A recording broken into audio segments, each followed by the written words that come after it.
Assalamualaikum warahmatullahi wabarakatuh. Selamat pagi, selamat siang, selamat sore, selamat malam kepada teman-teman VC Indonesia. Halo, gimana kabarnya teman-teman VC Indonesia? Semoga kalian dalam keadaan sehat dan bahagia. Pada kesempatan hari ini kita akan belajar tentang teks eksposisi. Apa sih teks eksposisi itu? Jadi pengertian dari eksposisi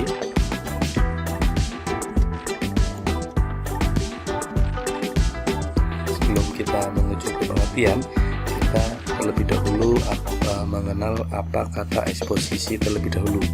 Jadi mungkin kalian baru tahu ya bahwasanya kata eksposisi itu adalah serapan dari bahasa Inggris exposition.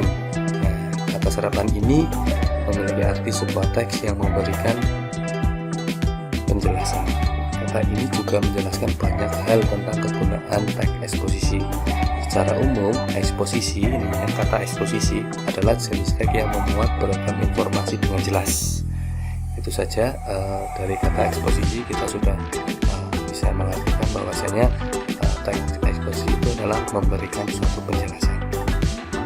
Secara umum, teks eksposisi adalah sebuah teks yang isinya mengandung informasi dan pengetahuan yang dimuat secara singkat, padat, dan jelas. Teks eksposisi memiliki tujuan untuk menjelaskan suatu informasi agar dapat menambah ilmu dan pengetahuan audien atau pembacanya. Sehingga setelah membaca teks diharapkan pembaca akan mendapatkan pengetahuan secara terperinci mengenai suatu hal atau kejadian. Itu adalah ini pengertian secara umum ya. Pengertian secara umum tentang teks eksposisi. Berhubung kita belajar tentang eksposisi, tentunya kita akan belajar mengenai permasalahan dan argumen, dan satunya lagi rekomendasi. Untuk rekomendasi kita akan bahas di pertemuan selanjutnya. Untuk hari ini kita hanya membahas permasalahan dan argumentasinya saja. Ini dia pengertian dari permasalahan. Merupakan hal pokok yang menjadi topik dalam eksposisi. Eksposisi dibangun dari permasalahan. Jadi ada suatu masalah, kemudian dibahas, itu yang dinamakan dengan teks eksposisi. Nah, kemudian yang kedua ada argumentasi, merupakan bukti atau alasan yang dipergunakan dalam memperkuat pendapat. Itu argumentasi. Argumentasi bisa berupa pernyataan umum, bisa juga berupa data sebuah hasil temuan. Di dalam argumentasi juga menjelaskan secara lebih mendalam pernyataan pendapat atau tesis yang diyakini kebenarannya oleh penulis melalui pengungkapan fakta-fakta sebagai penjelasan argumennya. Itu pengertian dari argumen. Kita akan langsung kita kasih contoh ya. Kasih contoh teks tentang COVID-19. Nah, silakan kalian pause di bagian ini. Akan kalian baca mulai dari paragraf pertama, kedua, ketiga, keempat, dan kelima. Nah, ini dari teks ini kita akan tahu permasalahannya dan argumennya. Ini adalah contoh analisis permasalahan dan argumentasinya. Contoh permasalahan dalam teks COVID-19 tadi, virus corona sangat berbahaya karena menyerang alat pernapasan manusia. Ini adalah sebagai masalah besar, masalah serius manusia seluruh dunia. Itu tentang COVID-19. Kemudian argumen, salah satu argumen dalam teks COVID-19, virus corona ini termasuk virus ganas karena penyebarannya yang sangat cepat dan memakan banyak korban jiwa. Ini adalah salah satu contoh argumen dari teks COVID-19. Selanjutnya, di dalam teks eksposisi juga terdapat jenis-jenis teks, jenis-jenis yang termasuk ke dalam teks eksposisi. Ya, Pak Guru jelaskan. Yang pertama, ada ilustrasi. Nah, dari kata ilustrasi saja mungkin kalian sudah bisa membayangkan ya, yaitu teks eksposisi yang menggunakan penggambaran secara sederhana atau bentuk konkret dari suatu ide. teks yang mengilustrasikan suatu hal yang mempunyai kesamaan sifat, biasanya menggunakan frasa penghubung. Frasa penghubung ini sudah dibahas pada pertemuan sebelumnya. Jika kurang paham, silahkan klik video sebelumnya saja. Oke, itu yang pertama tentang teks eksposisi jenis ilustrasi. Kemudian yang kedua, ada teks eksposisi berita. Nah, berita ini sering kalian dengar, sering kalian baca. Kalau baca berarti di surat kabar. Kalau dengar atau lihat itu berarti kalian melihat di televisi. Jadi pengertian dari berita yaitu teks eksposisi yang memberikan informasi dari suatu kejadian. Nah, ini sering dijumpai pada berita atau surat kabar seperti yang tadi Pak Guru jelaskan. Bahwasanya teks berita ini bisa kalian lihat di surat kabar atau di televisi. Yang ketiga, teks eksposisi tentang perbandingan.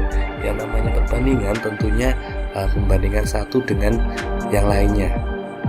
Tapi di sini pengertiannya eksposisi yang menerangkan suatu ide atau gagasan pada kalimat utama dengan metode perbandingan. Jadi saling membandingkan antara ide-ide atau gagasan atau argumen-argumen yang ada, itu dinamakan teks eksposisi perbandingan. Kemudian yang keempat adalah teks eksposisi proses. Teks eksposisi yang berisi tentang panduan atau tata cara dalam membuat sesuatu. Nah, mungkin ini hampir mirip dengan teks prosedur ya.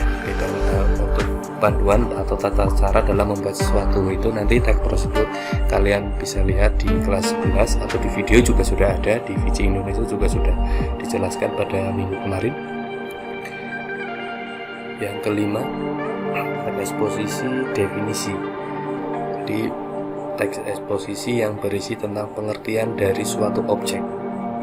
Jadi menjelaskan suatu objek. Contohnya ini ya, ini gambarkan ada kopi nih, kopi, kemudian ada air dan sebagainya. Ini dijelaskan dengan fakta-fakta yang kalian lihat, kalian dengar, kalian rasakan. Itu dinamakan dengan teks eksposisi definisi.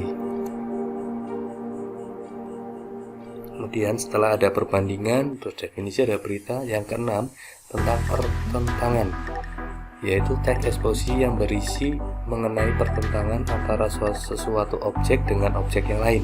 Pada umumnya, teks eksposisi ini akan menggunakan frasa penghubung meskipun begitu, sebaliknya, atau akan tetapi. Nah, ini jadi pertentangan. Setelah ada perbandingan, kita ada pertentangan, jadi saling menentang antara gagasan satu dengan gagasan lain, atau argumen satu dengan argumen lain, seperti halnya ketika sedang berdebat. Itu tentang teks eksposisi pertentangan. Kemudian yang ketujuh, jenis teks eksposisi analisis. Teks eksposisi yang berisi tentang suatu proses dalam memisahkan suatu masalah dari suatu gagasan utama menjadi beberapa subbagian yang kemudian dibuat pengembangan secara berurutan. Itu jadi kita menganalisis satu persatu secara detail mulai dari awal sampai akhir. Itu dinamakan dengan teks eksposisi analisis. Lanjut, silakan kalian ya tulis hal-hal yang penting dalam video ini di buku catatan kalian, mulai dari tadi pertama pengertian, kemudian yang kedua adalah jenis-jenis teks eksposisi, pengertian argumentasi, pengertian permasalahan, dan lain sebagainya. Silakan kalian catat di buku catatan kalian. Dan selanjutnya kita akan belajar tentang ciri-ciri teks eksposisi. Dan setelah kita belajar jenis-jenis, kita akan belajar tentang ciri-ciri teks eksposisi. Ada 10 ciri-ciri teks eksposisi, kita bahas satu persatu. Menjelaskan tentang informasi dan pengetahuan. Jadi teks eksposisi itu menjelaskan tentang informasi kepada pembacanya dan memberikan pengetahuan kepada pembacanya. Itu salah satu ciri teks eksposisi. Kemudian yang kedua, mengandung gaya informasi yang bersifat mengajak. Ini yang kedua. Ketiga, biasanya menjawab pertanyaan tentang apa, siapa, kapan, di mana, mengapa, dan bagaimana. ini seperti kita membuat berita ya, padahal tadi sudah dijelaskan bahwasanya teks berita juga termasuk ke dalam teks eksposisi. Jadi itu mungkin ini sebagai ciri yang ketiga. Kemudian yang keempat, berusaha menjelaskan tentang suatu hal. Tadi juga sudah dijelaskan bahwasanya eksposisi itu tentang menjelaskan suatu hal atau permasalahan yang ada. Dan yang kelima, gaya penulisan bersifat informatif atau memberikan informasi. Terus ada fakta, digunakan sebagai alat kontribusi. Jadi fakta-fakta yang ditampilkan itu harus ada. Ketujuh, bersifat singkat, padat, tepat, dan akurat. Jadi bukan lagi hoax ya, tentang bersifat singkat, padat, tepat, dan akurat. Kemudian yang ke-8, fakta dipakai agar informasi yang disampaikan bersifat konkret atau nyata dan dijadikan alat kontribusi. Itu dijelaskan pada poin ke-6 dan ke-8. Yang ke-9, informasi disampaikan secara lugas serta memakai bahasa yang baku. Jadi menggunakan EYD ya, jangan disempurnakan atau sekarang TUTPI. Yang terakhir, tidak bersifat memihak pada siapapun, artinya netral, tidak memaksakan kemauan penulis kepada pembaca. Jadi kita menyesuaikan fakta-fakta yang ada, tidak sesuka kita atau sesuka penulis dalam menulis tulisannya, bukan seperti itu. Nah, sudah dijelaskan tentang permasalahan, argumentasi, kemudian ciri-ciri dan jenis-jenis teks eksposisi. Sekarang, seperti biasa, setiap pertemuan pasti ada evaluasi. Evaluasi ini untuk mengukur kemampuan kalian dalam memahami suatu pelajaran. Bukan berarti tugas yang berat ya. Silakan kalian setelah tadi kalian menuliskan materi di buku catatan, sekarang tinggal kalian menulis evaluasi di buku tugas kalian. Evaluasinya, perhatikan penggalan teks berikut, bacalah dengan sesama. Silakan kalian pause lagi ini ya, mungkin jelas ya videonya. Ini ada soalnya, silakan kalian tulis. Ada 5 saja. Contoh nomor 1, untuk nomor 1, penyimpangan nilai-nilai moral yang dilakukan remaja di masyarakat itu termasuk permasalahan atau argumentasi. Silakan kalian centang saja. Setelah dicentang, kemudian kalian kerjakan 1, 2, 3, 4, 5. Setelah selesai, silakan kalian foto dan kirim ke Google Classroom. Tepat waktu ya. Sekian dari saya pada pertemuan hari ini, semoga bermanfaat. Jangan lupa tetap patuhi protokol kesehatan, tetap jaga iman.